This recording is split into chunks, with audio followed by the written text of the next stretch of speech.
Aku berdiri mematung di depan pagar besi tinggi itu. Tak tahu harus berbuat apa. Hujan baru saja turun gerimis. Tapi dinginnya menusuk sampai ke tulang. Dalam gendonganku, bayi kecil itu menangis tak henti-henti. Tangannya mengepal kuat. Tubuhnya menggigil meski sudah kuselimuti jaket tebal pinjaman dari salah satu penjaga rumah. Pergi. Saya bilang pergi sekarang juga. Teriakan Bu Mirna, wanita tua pemilik rumah, membelah malam. Aku terpaku. Jantungku serasa remuk, bukan hanya karena hardikannya, tapi karena aku benar-benar tidak mengerti. Apa kesalahanku? Baru tadi pagi aku masih mengganti popok Rafa dengan hati-hati. Siang harinya, aku suapi bubur dan nyanyikan lagu tidur pelan-pelan sampai dia tertidur di pelukanku. Tapi sore ini, semuanya berubah dalam sekejap. Bu Mirna menuduhku menculik Rafa. Satpam rumah sudah berdiri di belakangku. Wajahnya bingung tapi jelas tak berani membantah majikannya. Bu, saya nggak ngerti. Saya nggak bawa kabur. Tadi saya cuma ke taman sebentar. Rafa rewel, jadi saya ajak jalan-jalan. Tapi, tutup mulutmu. Bentakannya membuatku mundur setapak. Kamu pikir kamu siapa? Perempuan kampungan bisa seenaknya gendong cucu saya, bawa keluar tanpa izin. Hah! Aku menunduk. Air mataku sudah tak terbendung. Tapi aku tetap menggendong Rafa erat-erat. Tubuhnya demam. Napasnya pendek-pendek. Aku tahu dia sakit. Dan satu-satunya alasan aku keluar rumah sore tadi adalah karena aku panik melihat tubuhnya panas. Aku ingin ke apotek terdekat. Aku ingin mencari bantuan. Aku ingin menyelamatkan bayi ini. Tapi sekarang, aku justru dianggap penjahat. Bu, saya cuma pengasuh. Saya cuma pengasuhnya. Saya. Kamu pikir saya nggak tahu niatmu? Hah? Mau bawa anak ini, terus dijual? Atau kamu ngaku-ngaku ibunya supaya bisa minta bagian dari warisan keluarga? Pergi. Sekarang. Seketika suara gerendel pagar terdengar dikunci dari dalam. Aku berdiri di luar, menatap rumah mewah 2 lantai itu dari balik pagar besinya. Cahaya lampu ruang tamu berpendar hangat dari jendela besar. Tapi hatiku terasa lebih dingin dari hujan. Ada luka yang menganga di dadaku. Luka yang tak tahu bagaimana harus dijahit. Aku peluk Rafa lebih erat. Dia masih menangis. Tangis kecil tapi nyaring. Keningnya panas. Bibir mungilnya pucat. Dan saat aku menatap wajahnya, entah kenapa hatiku sakit sekali. Seolah-olah aku kehilangan anakku sendiri. Aku menengadah. Hujan mulai turun lebih deras. Beberapa tetes mengenai pipiku, menyatu dengan air mata yang belum juga kering. Aku mencoba menelepon seseorang, siapa saja, tapi ponselku mati. Baterainya habis. Dalam gelap, tak ada siapa-siapa. Jalanan sepi. Tak ada taksi, tak ada ojek online. Hanya aku dan Rafa. Dan hari itu adalah ulang tahunku. Tepat tanggal 2 Oktober. Tapi bukannya lilin dan kue, aku mendapat hinaan dan pengusiran. Bukannya ucapan selamat, aku malah dipaksa pergi sambil menggendong anak orang, anak yang tak seharusnya kuperjuangkan. Tapi entah kenapa, aku tak bisa meninggalkannya. Aku berjalan menyusuri trotoar dengan langkah gontai. Tanganku mulai pegal. Tubuhku kuyup. Rafa menangis lagi. Kali ini lebih pelan. Seperti sudah kehabisan tenaga. Aku berhenti di depan pos ronda kosong. Kursinya dari bambu reot.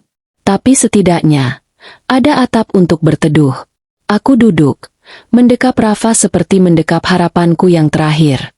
Aku elus rambutnya pelan, membisikkan doa yang tak sempat kurangkai dengan kata-kata. Ya Allah, kalau memang anak ini bukan jodohku, tolong, jangan biarkan dia sakit. Mataku berat. Aku nyaris pingsan. Tapi Rafa masih demam. Aku harus berbuat sesuatu. Tapi bagaimana? Uangku tinggal Rp20.000. Tak cukup untuk ke puskesmas malam-malam begini. Rumah? Kontrakan kami jauh di pinggir kota. Aku bahkan tidak yakin bisa naik angkot sejauh itu sambil menggendong bayi. Lalu, aku teringat sesuatu. Pesan terakhir yang pernah dikatakan Bu Mirna kepadaku beberapa minggu lalu. Jangan pernah merasa lebih dari posisi kamu. Kamu cuma pengasuh. Jangan bermimpi jadi bagian dari keluarga ini. Saat itu, aku cuma tertunduk. Tapi malam ini, aku mengerti maksud kalimatnya. Mereka tak pernah benar-benar menganggapku manusia. Aku hanya alat. Mesin hidup yang diberi gaji untuk merawat bayi yang bahkan tidak boleh tahu siapa ayahnya. Dan malam ini, mesin itu sudah dibuang. Sambil menatap langit yang terus menangis, aku mendekap Rafa lebih erat. Aku tak tahu kenapa hatiku seperti teriris.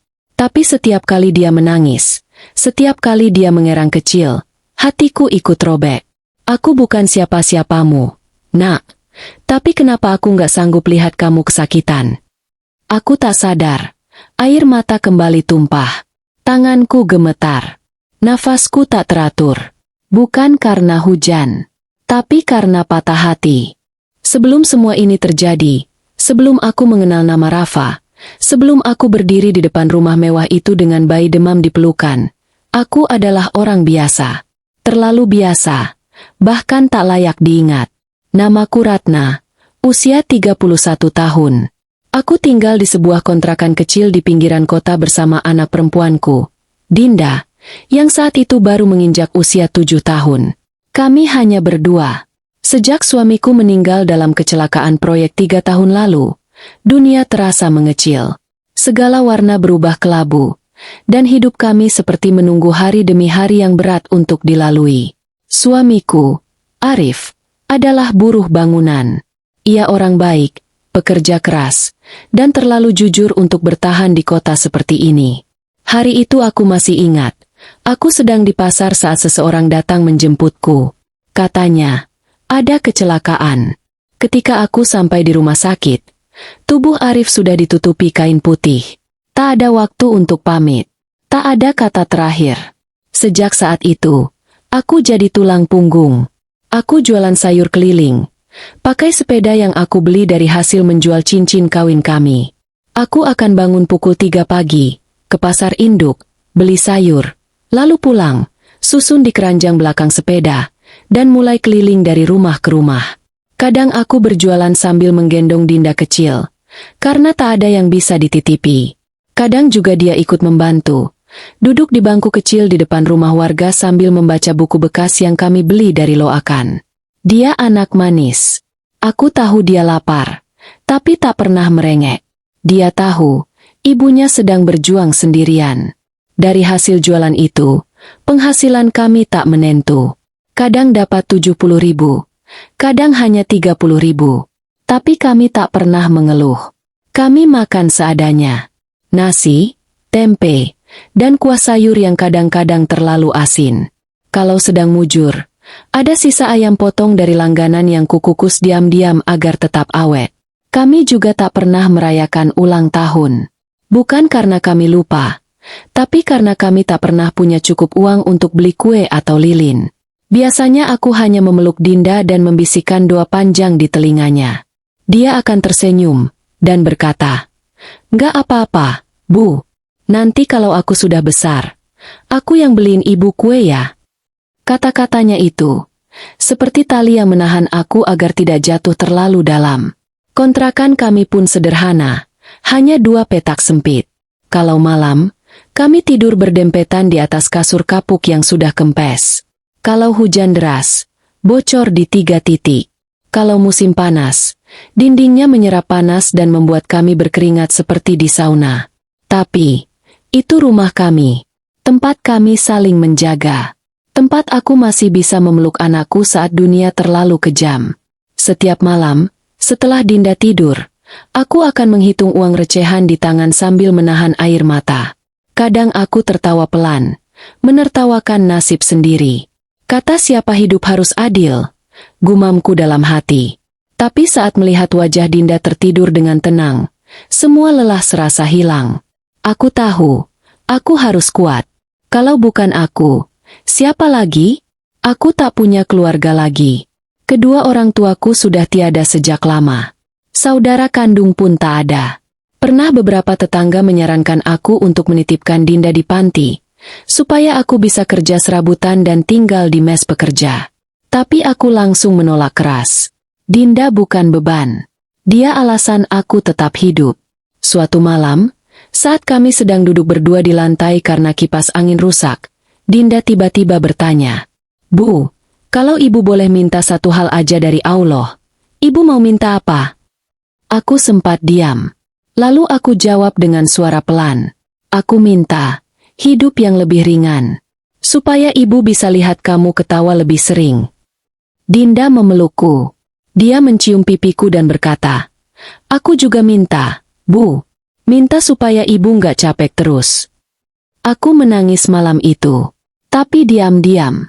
Agar Dinda tidak tahu. Hidup kami seperti itu. Sampai hari itu datang. Pagi itu aku sedang menyusun tomat dan kangkung di atas plastik bekas baliho yang kupotong jadi alas. Aku biasa mangkal sebentar di depan gang besar sebelum lanjut keliling. Tiba-tiba sebuah mobil hitam berhenti. Kacanya turun. Seorang wanita berkacamata hitam menatapku dari dalam.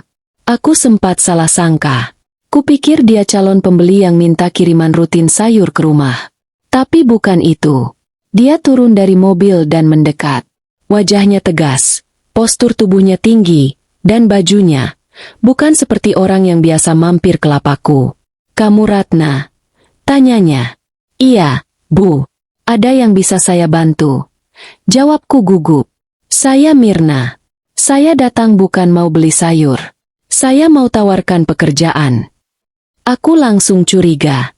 "Maaf, Bu, kalau soal pinjaman atau MLM saya enggak." "Bukan. Saya serius. Kami butuh pengasuh anak. Gajinya 5 juta sebulan." Aku terdiam. 5 juta?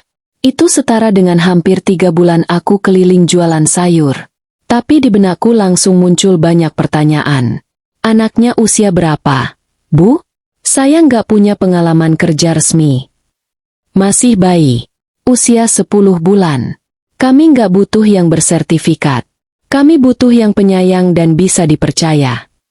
Aku tak menjawab langsung. Perasaan campur aduk. Antara harapan dan rasa takut. Kalau saya tertarik, bagaimana caranya? Dia memberikanku kartu nama, singkat dan tanpa basa-basi. "Datang ke alamat ini besok, jam 9 pagi. Nanti kita bahas kontraknya." Aku hanya mengangguk. Setelah dia pergi, aku berdiri lama di depan lapakku, mematung. Tanganku bahkan sempat menjatuhkan ikatan sawi. Hatiku campur aduk. Aku belum pernah ditawari pekerjaan seperti itu. Dan 5 juta, jumlah yang seperti mimpi bagiku. Malam harinya aku ceritakan pada Dinda.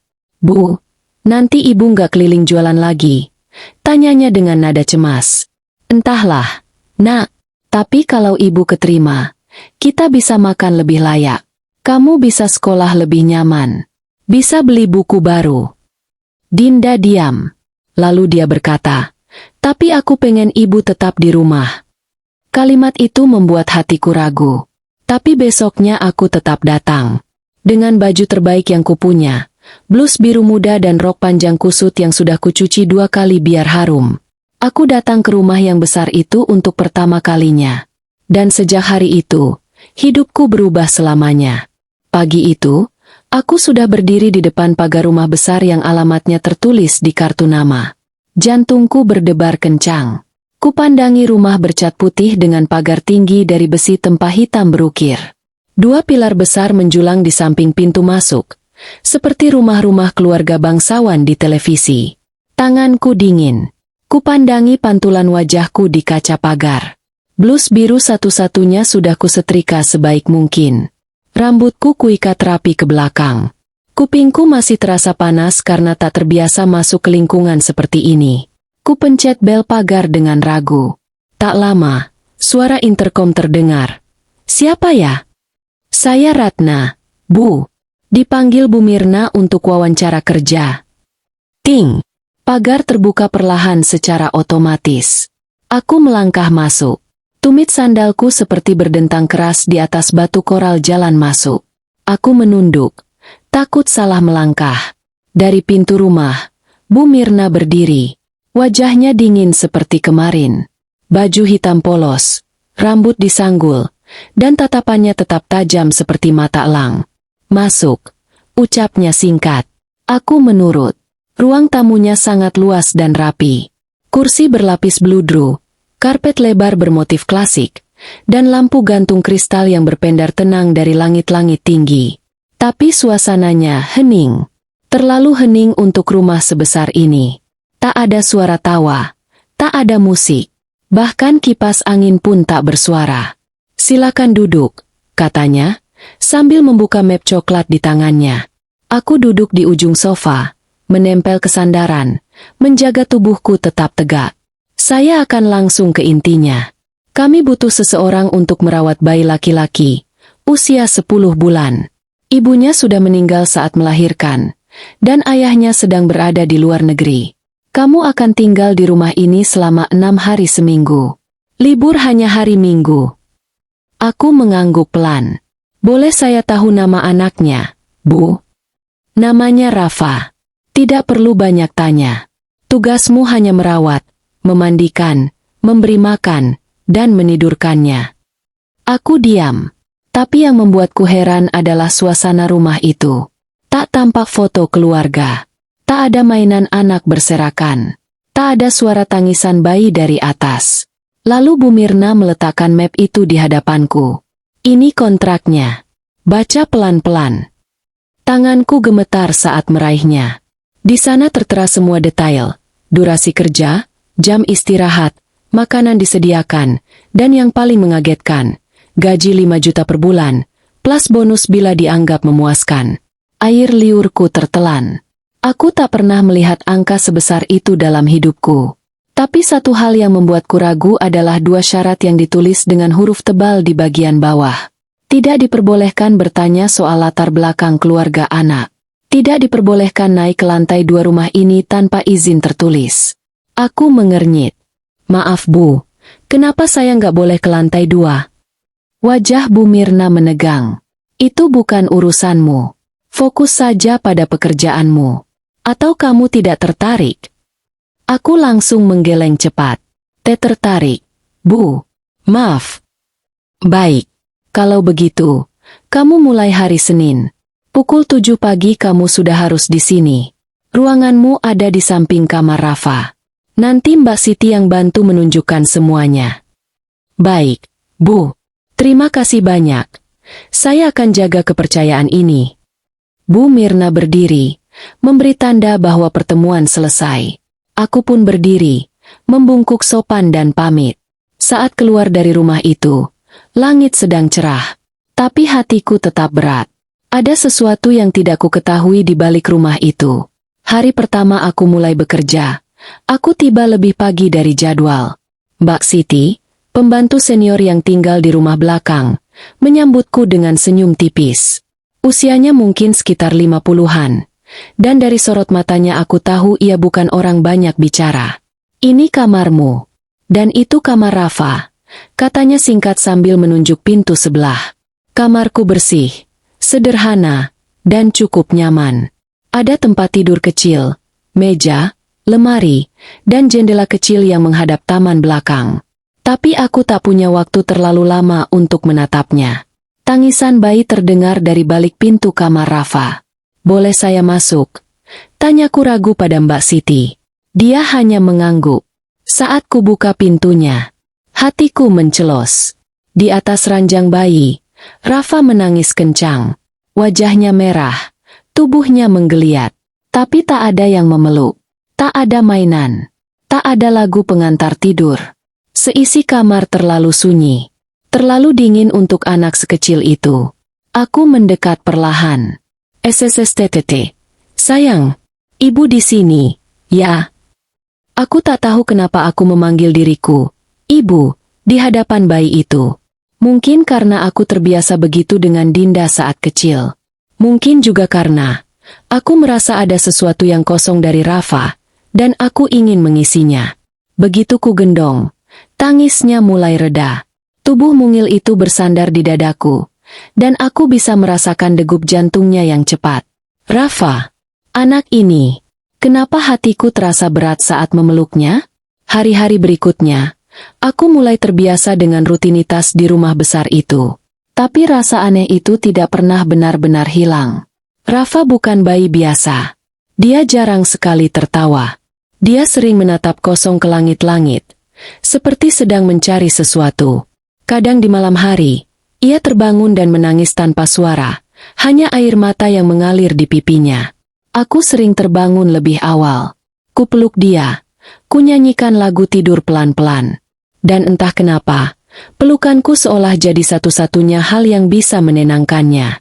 Aku juga menyadari sesuatu, tak pernah ada satupun tamu yang datang. Tak pernah ada suara telepon rumah berdering. Bahkan pembantu lain pun jarang keluar kamar. Suatu malam, aku iseng mengelap meja makan. Tanpa sengaja, ku pencet tombol kecil di bawah meja. Tiba-tiba, interkom menyala. Suara pria terdengar samar. Bukan suara tua, mungkin usia 30-an. Tapi nadanya tegas. Pastikan dia tidak tahu siapa anak itu. Jangan ulangi kesalahan waktu dulu. Jantungku berdegup keras. Siapa yang bicara? Siapa maksud? Dia? Apakah itu aku? Dan apa kesalahan yang terjadi waktu dulu?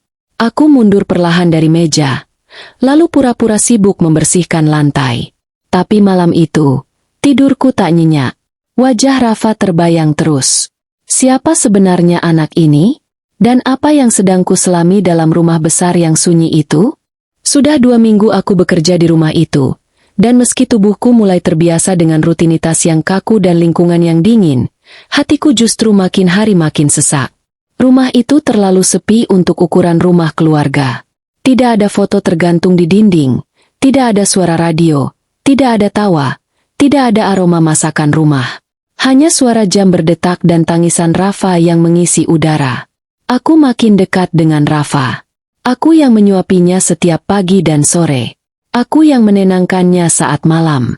Bahkan saat dia sakit, akulah yang mengganti handuk kompresnya dan berjaga semalaman sambil mengusap punggungnya.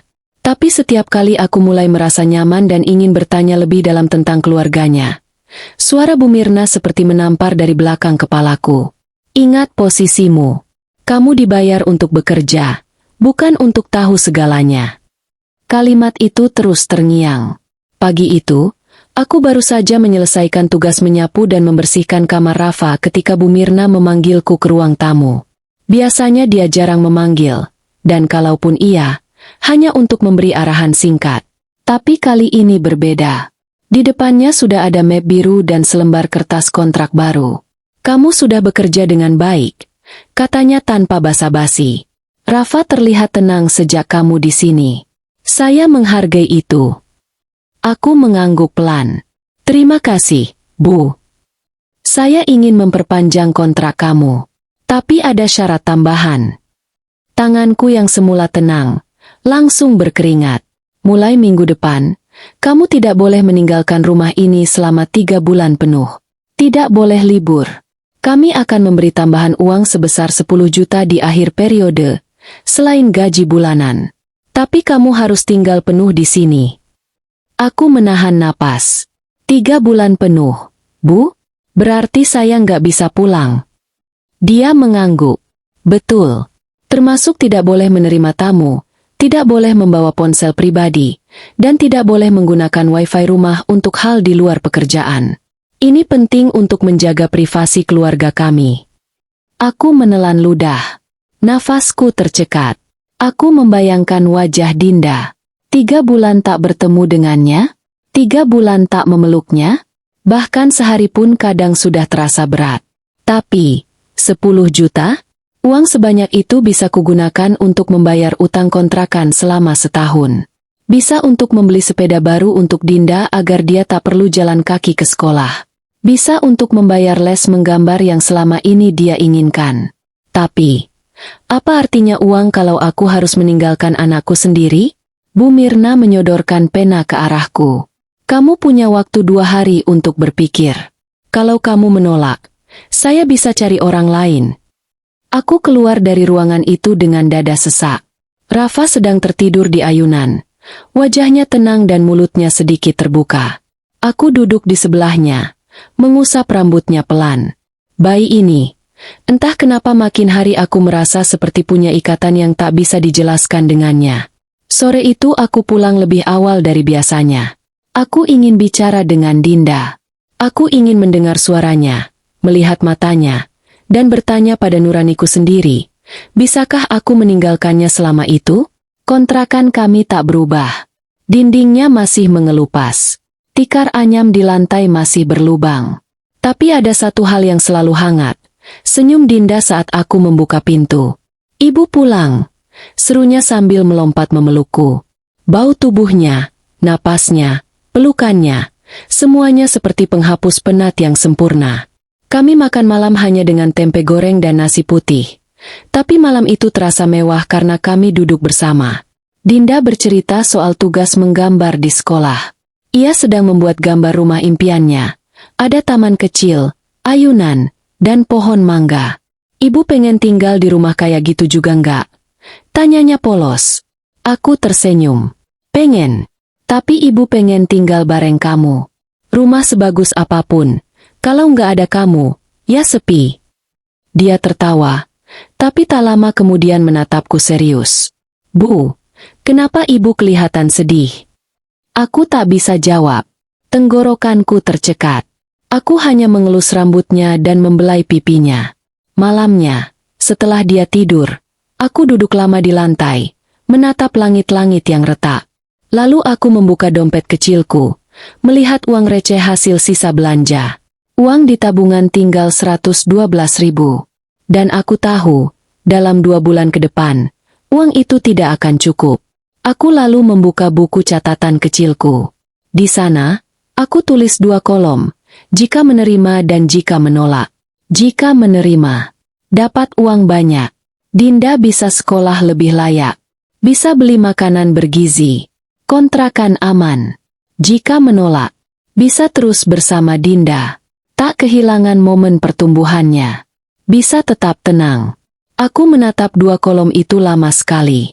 Hingga akhirnya, aku menangis diam-diam. 2 hari kemudian, aku kembali ke rumah besar itu dan membawa keputusan yang paling berat dalam hidupku.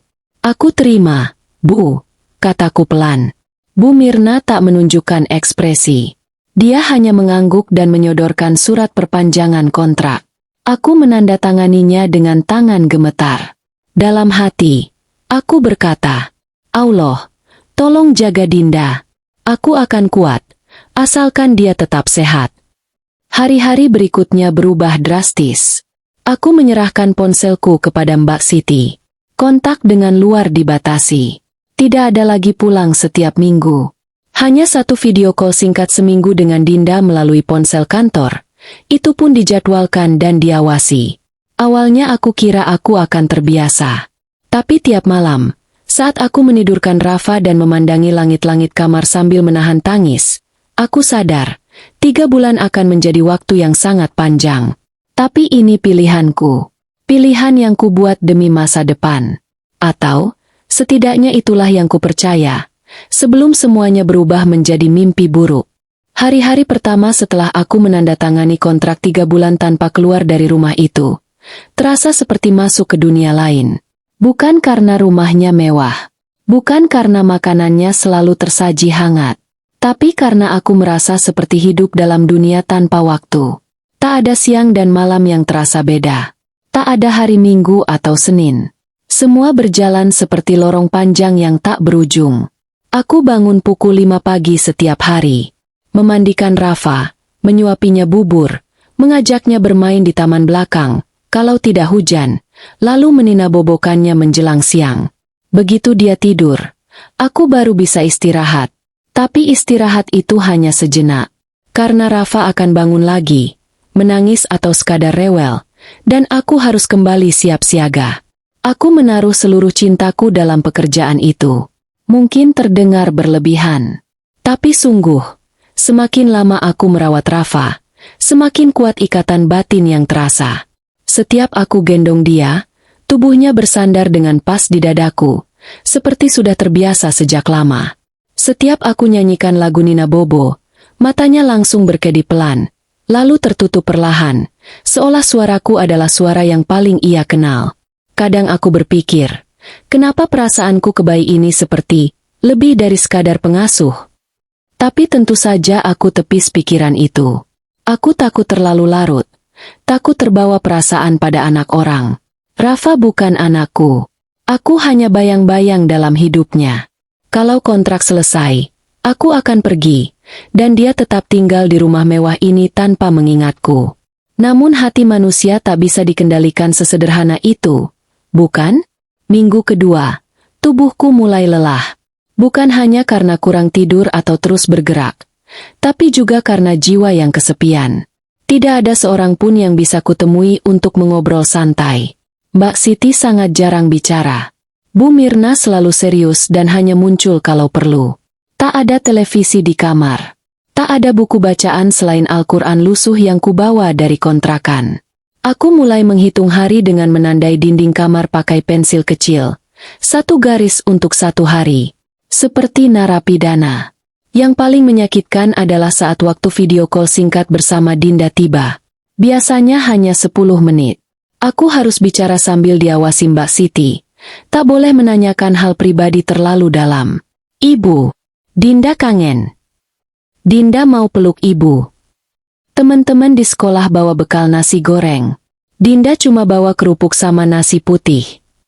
Kalimat-kalimat itu seperti pisau yang menusuk hati berkali-kali. Aku ingin berlari keluar. Aku ingin memeluknya. Tapi kontrak yang kutandatangani seperti rantai di kakiku. Satu malam, aku menangis sambil memeluk Rafa yang baru saja demam. Tubuhnya panas, napasnya berat, dan aku berjaga sepanjang malam mengganti handuk basah di dahinya. Tapi di sela-sela itu, aku memikirkan Dinda. Di mana dia tidur malam ini? Apa dia kedinginan? Apa dia makan cukup? Aku ingin menyerah. Tapi setiap kali aku nyaris menulis surat pengunduran diri, aku teringat wajah Rafa saat tertidur. Damai. Seolah hanya aku yang bisa membuatnya nyaman. Pada minggu ketiga, sebuah kejadian kecil mengubah hatiku. Pagi itu, Rafa menatapku lama sekali sambil aku suapi dia. Tatapannya tak seperti bayi biasanya. Seolah-olah, dia sedang mengingat. Lalu, dengan suara pelan, dia berkata, "Ma." Bibirku bergetar. Air mataku langsung jatuh. "Ma," katanya lagi, sambil meraih tanganku. Aku tak bisa menjelaskan apa yang kurasakan saat itu. Ini bukan sekadar bayi belajar bicara. Ini bukan sekadar kebetulan. Itu adalah panggilan dari hati. Malamnya, aku menidurkannya lebih lama dari biasa. Kusalami keningnya, kuusap pipinya, dan kubisikkan, "Maaf, Nak, ibu bukan ibumu. Tapi entah kenapa, ibu sayang banget sama kamu." Tapi hidup tak pernah sesederhana itu. Semakin aku mencintai Rafa, semakin aku merasa dijauhkan dari Dinda. Dalam panggilan minggu keempat, Dinda mulai bersikap dingin. "Ibu sayang Rafa terus ya?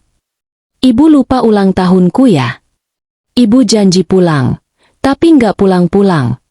Aku tak bisa membela diri, karena semua yang ia ucapkan benar. Aku menandatangani kontrak ini demi masa depannya. Tapi yang dia rasakan, hanyalah ditinggalkan. Malam itu aku berdoa sangat lama. Dalam sujud, aku tak minta rezeki. Aku hanya minta pengampunan dari Allah karena membuat anakku merasa tak dicintai. Aku mulai menulis surat-surat kecil untuk Dinda diam-diam. Kertas-kertas itu kusimpan dalam tas kecil. Nanti, setelah kontrak ini selesai, ibu kasih semua surat ini ke Dinda, pikirku. Tapi jauh di dalam hati, aku mulai khawatir. Apakah aku akan bertahan sampai kontrak selesai? Karena makin hari, rumah itu semakin terasa aneh. Suatu malam, aku mendengar suara langkah di atas langit-langit kamarku. Lantai 2 rumah itu, tempat yang dilarang untuk kuganggu. Tapi aku jelas-jelas mendengar suara kursi digeser, langkah kaki, dan suara samar seperti tangisan pelan. Bukan tangis bayi, tapi seperti suara perempuan. Aku keluar kamar dan menatap ke atas tangga. Gelap. Hanya cahaya redup dari lampu dinding. Tapi suara itu jelas ada. Aku bahkan mendengar suara berbisik. Entah bahasa apa. Esoknya, aku tanya pelan ke Mbak Siti. "Mbak, di atas itu siapa ya?" Dia hanya menatapku sekilas. "Nggak usah tahu. Kerja aja." Jawaban itu seperti alarm. Tapi aku terdiam. Aku tahu kalau aku bertanya lebih jauh, mungkin aku akan diusir. Dan aku belum bisa pergi. Bukan karena uang, tapi karena Rafa. Bayi itu, entah kenapa, terasa seperti separuh jiwaku sendiri. Hari ke-28 aku bekerja penuh di rumah itu. Hujan turun setiap malam, dan udara dalam kamar Rafa semakin dingin. Tapi bukan itu yang membuatku tak bisa tidur. Bukan juga karena pinggangku sakit setelah seharian menggendong bayi yang kini makin berat badannya. Yang membuatku sulit bernapas adalah beban yang menumpuk di hati dan pikiran. Rafa makin sering sakit. Sejak minggu keempat, dia mulai rewel saat malam. Demamnya datang dan pergi. Kadang ia menggigil meski sudah pakai selimut tebal. Bibirnya sempat pecah-pecah. Bahkan satu malam, tubuhnya panas sampai membuatku panik. Aku lari ke dapur, mencari termometer dan kompres. Tapi termometer rusak. Dan kulkas mati karena korsleting. Aku hampiri Mbak Siti, minta tolong agar bisa panggil dokter. Tapi jawabannya datar. Kalau belum pingsan, nggak usah panggil dokter. Ibu Mirna nggak suka yang berlebihan. Aku ingin berteriak, tapi suaraku mati. Aku kembali ke kamar, basahi handuk dan dekap Rafa erat-erat. Aku gendong sambil berjalan mondar-mandir. Menyanyikan lagu tidur dengan suara yang sudah serak karena terlalu sering bernyanyi dan menangis. "Nak, tolong jangan sakit. Ibu nggak tahu harus bagaimana." "Ya," aku panggil diriku, "Ibu," di depannya. Bukan karena aku lupa peranku hanya pengasuh. Tapi karena setiap kali memanggilnya, "Nak," dan dia menatapku dengan mata bulat itu, hatiku seperti tertikam. Dia seperti tahu. Seperti paham bahwa aku adalah seseorang yang lebih dari sekadar orang asing. Pagi harinya, aku sempat memohon pada Bu Mirna agar Rafa dibawa ke dokter. Tapi reaksi beliau membuatku terdiam membeku. "Jangan bertingkah seperti ibunya. Kamu hanya pengasuh. Jangan terlalu ikut campur. Anaknya baik-baik saja." Aku mematung. Anaknya? Bukankah Rafa sudah dianggap cucunya? Aku berjalan kembali ke kamar sambil menahan napas. Tidak boleh meledak. Tidak boleh bertanya. Tidak boleh mempertanyakan apapun. Kontrak itu seperti jeruji. Aku tidak bisa berbuat lebih. Hari-hari berikutnya adalah neraka kecil. Rafa mulai sulit makan. Susu formula yang biasanya dia minum sampai habis, kini hanya disentuh sedikit. Dia menangis lebih sering. Dan yang paling menyakitkan, dia tak lagi memanggil "Ma" seperti dulu. Sementara itu, kabar dari Dinda juga tidak baik. Dalam panggilan mingguan, suaranya terdengar pelan. "Lesu, Ibu. Tadi aku muntah di sekolah. Kata Bu Guru, aku harus istirahat di rumah." "Astaga. Nak, kamu kenapa nggak bilang lebih awal?" Tanyaku dengan suara tercekat. Aku takut Ibu sedih. Aku ingin lari ke rumah. Ingin memeluknya. Ingin menyuapi dia bubur, mengelus kepalanya, menyanyi seperti dulu. Tapi aku hanya bisa menangis dalam diam, karena Mbak Siti berdiri di belakangku seperti bayangan hantu. Setelah panggilan berakhir, aku masuk ke kamar mandi dan menangis dalam air keran. Tubuhku duduk di lantai, bahuku terguncang, dan hatiku hancur. Aku mulai bertanya pada diriku sendiri. Apa aku salah menerima pekerjaan ini? Apa aku mengkhianati anakku sendiri? Malam ke-7 bulan itu, Rafa demam tinggi. Badannya menggigil. Matanya sayu. Aku panik. Aku buka semua bajunya, kompres lagi, basuh badannya, gendong, peluk, nyanyikan doa, tapi tak mempan. Napasnya mulai pendek. Bibirnya pucat. Aku tak bisa lagi diam. Dengan nekat, aku ambil handuk, selimuti Rafa, lalu lari keluar dari kamar. Aku ketuk pintu Bu Mirna sambil memeluk Rafa erat-erat. "Bu, Rafa butuh pertolongan. Tolong bawa dia ke dokter." Pintu dibuka. Bu Mirna berdiri dengan raut wajah marah. Tapi sebelum sempat bicara, Rafa terbatuk keras dan tubuhnya menggeliat dalam pelukanku. Aku histeris. Saya akan bawa dia sekarang juga kalau ibu nggak mau. Wajah Bu Mirna memucat. Tapi akhirnya dia mengangguk cepat. Bawa. Tapi kamu tidak bicara apa-apa kalau ada yang tanya. Aku yang urus semua. Kami pergi ke klinik terdekat. Di sana, dokter bilang Rafa mengalami gejala bronkitis ringan karena cuaca dan kelelahan. Harus istirahat total, hindari udara dingin, dan diberi antibiotik. Setelah itu, Rafa mulai membaik perlahan. Tapi kejadian itu membuatku sadar. Kalau aku tidak melawan, anak ini bisa saja hilang di tanganku. Beberapa hari kemudian, saat aku menjemur baju di taman belakang, aku melihat sesuatu. Ada tumpukan kardus di bawah pohon mangga kecil di pojokan taman. Rasa penasaranku mengalahkan rasa takut. Aku mendekat. Salah satu kardus terbuka, dan isinya mainan bayi yang rusak dan sobekan foto. Kupungut sobekan itu. Gambar perempuan muda memeluk bayi. Wajah perempuan itu, entah kenapa, familiar. Bibirnya, sorot matanya. Hatiku berdebar. Tapi sebelum aku sempat melihat lebih jauh, suara langkah datang dari belakang. Mbak Siti, jangan dipegang. Itu barang lama. Aku menelan ludah. Itu siapa, Mbak? Sudah kubilang. Jangan tanya apa-apa di rumah ini. Aku kembali ke kamar dengan sobekan foto yang diam-diam ku selip di bawah bantal. Dan malam itu, entah kenapa, mimpi aneh datang. Aku bermimpi duduk di sebuah kamar putih. Rafa duduk di depanku, tersenyum. Tapi di belakangnya, ada sosok perempuan berjilbab yang menatapku dalam diam. Matanya kosong, tapi bibirnya bergerak. Tolong jaga anakku. Aku terbangun dengan napas tercekat. Keringat dingin membasahi leher dan punggungku. Besoknya, saat menyuapi Rafa, aku tatap wajahnya lama. Wajah itu, pipi itu, bentuk hidung itu, kenapa seperti ada yang familiar? Hatiku makin tidak tenang. Aku merasa seperti sedang berada di tengah-tengah sandiwara besar. Tapi tak tahu siapa yang sedang berperan, dan siapa yang menjadi korban. Yang jelas, aku makin yakin, Rafa bukan hanya anak yang kubayar untuk kujaga. Dan mungkin, dia bukan hanya anak dari keluarga yang penuh rahasia. Malam itu, aku terbangun karena suara Rafa yang menangis tiba-tiba. Tangisnya bukan seperti biasa. Bukan tangis lapar atau mengantuk. Ini seperti jeritan dari dalam dada. Panik, ketakutan, dan sakit. Aku langsung bangun dan menggendongnya. Tubuhnya basah oleh keringat. Napasnya tersengal. Dan mata kecilnya terbelalak seperti habis mimpi buruk. Rafa. Nak. Tenang. Ibu di sini. Ya. Tanganku gemetar memeluknya.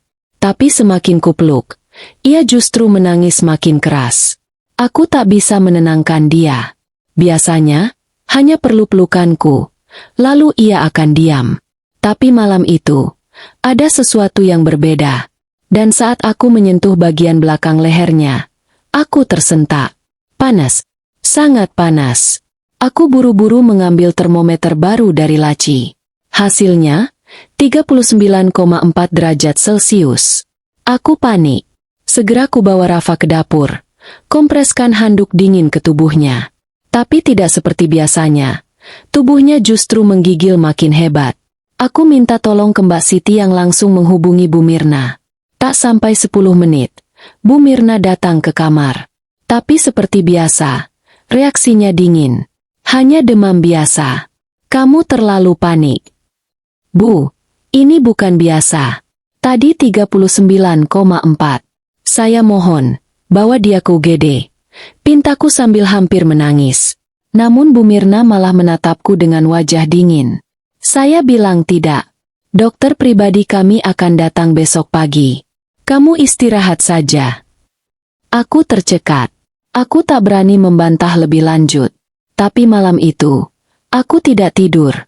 Aku mendekap Rafa di kursi sambil menangis dalam diam.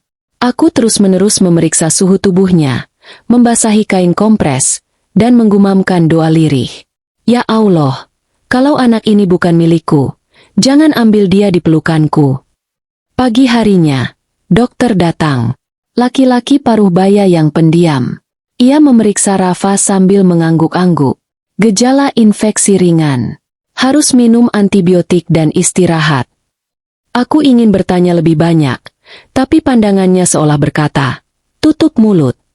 Aku hanya bisa mengangguk dan menerima resepnya. Sejak saat itu, Rafa diberi obat 3 kali sehari. Tapi efeknya tidak langsung terasa. Dia tetap lemas, tetap menangis, dan tidak mau makan. Tengah hari itu, saat duduk di samping ranjangnya, ponsel kantor yang biasa dipakai untuk panggilan video mingguan berdering. Aku angkat cepat.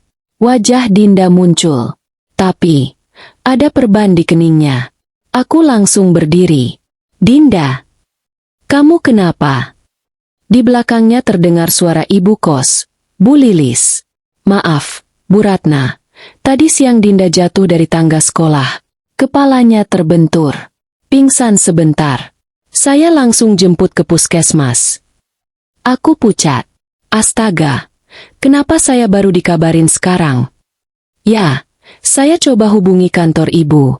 Tapi nomor kantor katanya tidak bisa dipakai sembarangan. Jadi saya tunggu waktu video call-nya aja. Aku menggigit bibir.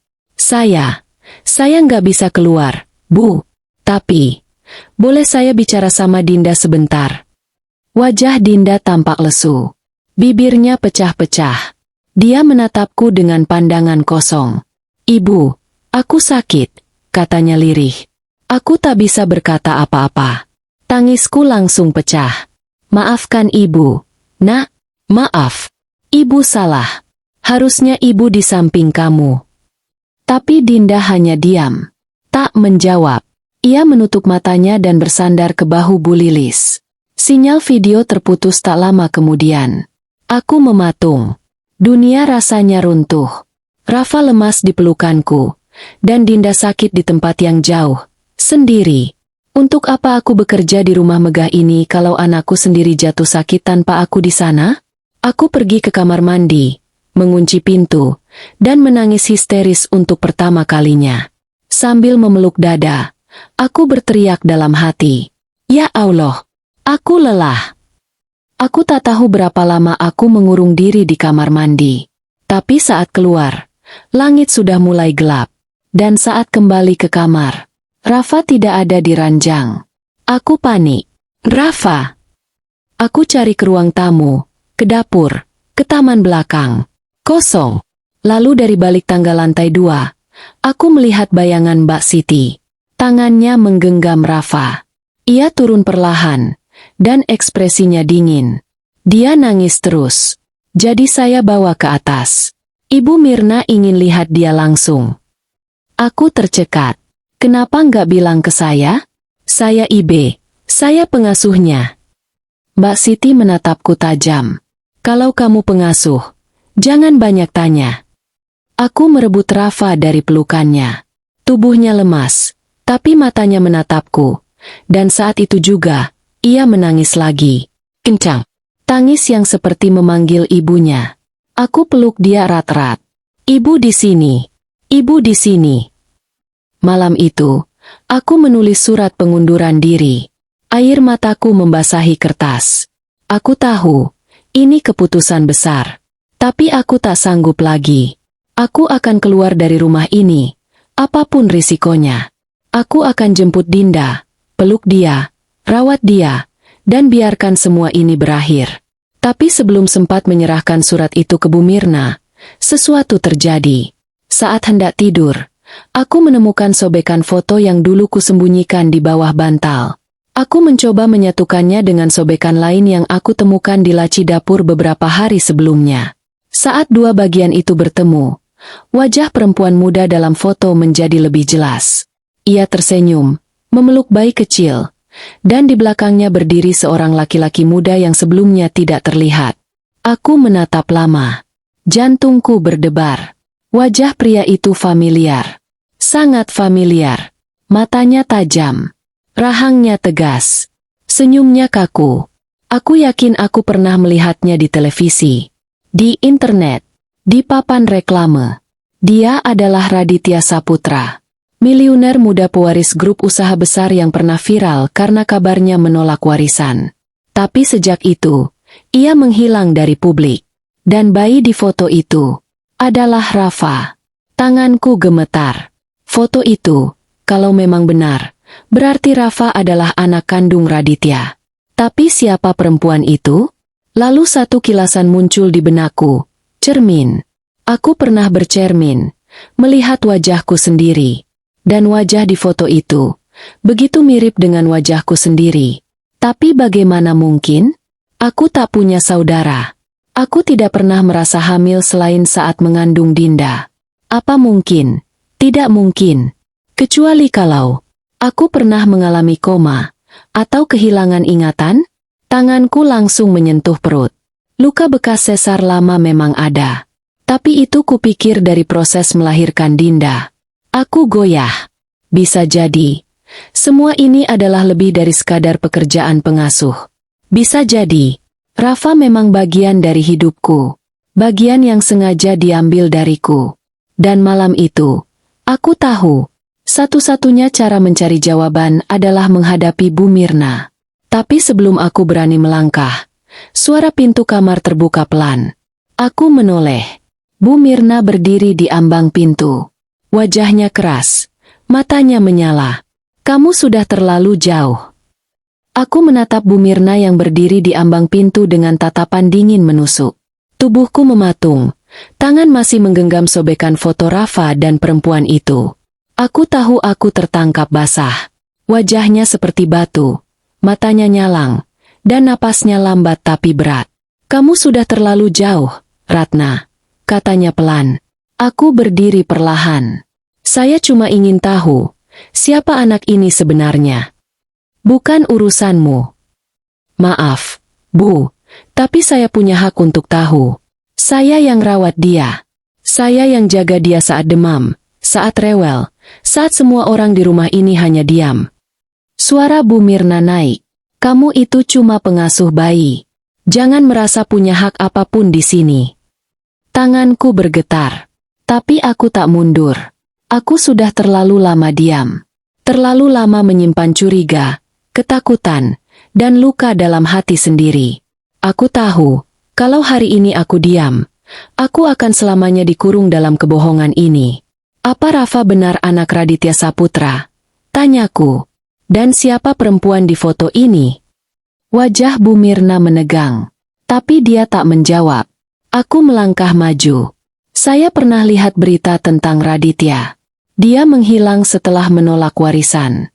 Tapi bayi ini, Rafa, jelas, dia anak dari pria itu. Lalu siapa ibunya? Kenapa rumah ini seperti penjara? Kenapa semua orang dilarang tahu apapun tentang Rafa? Bu Mirna menghela napas panjang. Ia menatapku lama. Sejenak suasana seperti membeku. Lalu ia berkata dingin, keluar dari rumah ini. Besok pagi. Saya tak peduli berapa bulan lagi kontrakmu. Saya akan bayar penuh. Aku tahu, tak ada lagi yang bisa kudapat darinya. Tapi aku juga tahu, ini belum akhir. Malam itu, aku duduk di kamar sambil memangku Rafa yang sudah tertidur. Nafasku berat, mataku bengkak. Tapi hatiku perlahan mulai punya arah. Aku tahu aku tak bisa menyelesaikan semuanya sendirian. Aku harus mencari seseorang dari luar. Seseorang yang punya akses, kekuatan, atau setidaknya, keberanian untuk menyuarakan kebenaran yang selama ini dikubur. Aku ingat nama itu, Raditya Saputra. Keesokan paginya, sebelum aku benar-benar diusir, aku memutuskan hal gila. Aku kabur dari rumah itu. Rafa kubawa diam-diam, saat Mbak Siti sibuk di dapur. Pagi masih buta, matahari bahkan belum naik. Aku tahu rumah itu punya CCTV. Tapi aku nekat. Aku bungkus Rafa dengan jaket panjang, lalu menyelinap keluar melalui pagar samping. Aku lari ke halte bus terdekat, lalu naik angkot. Tujuanku cuma satu, mencari jejak Raditya Saputra. Aku menuju warnet kecil dekat stasiun.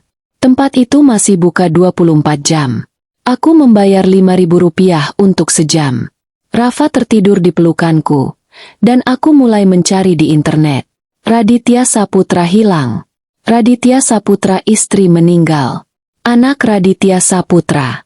Tapi semua berita terakhir hanya mengabarkan bahwa ia menghilang dari dunia usaha dan publikasi 2 tahun lalu, tak lama setelah istrinya, seorang perempuan misterius, meninggal dunia setelah melahirkan.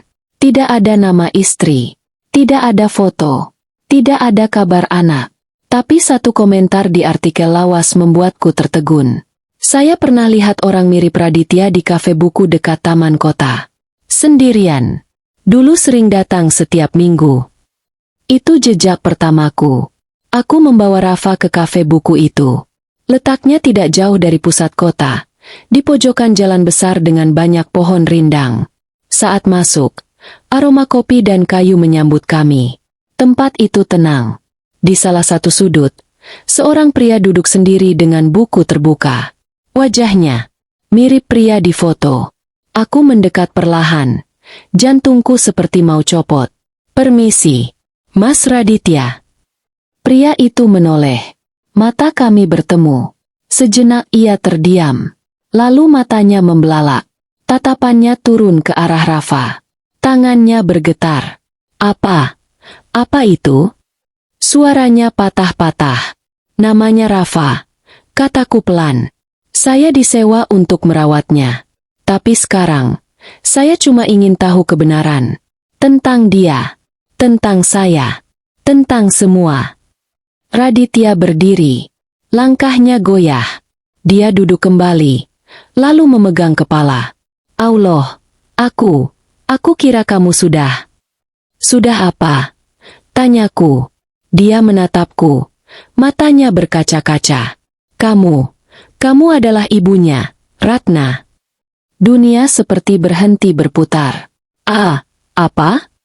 Raditya menutup wajahnya dengan kedua tangan. Kamu mengalami kecelakaan waktu hamil tua. Saat itu kamu koma.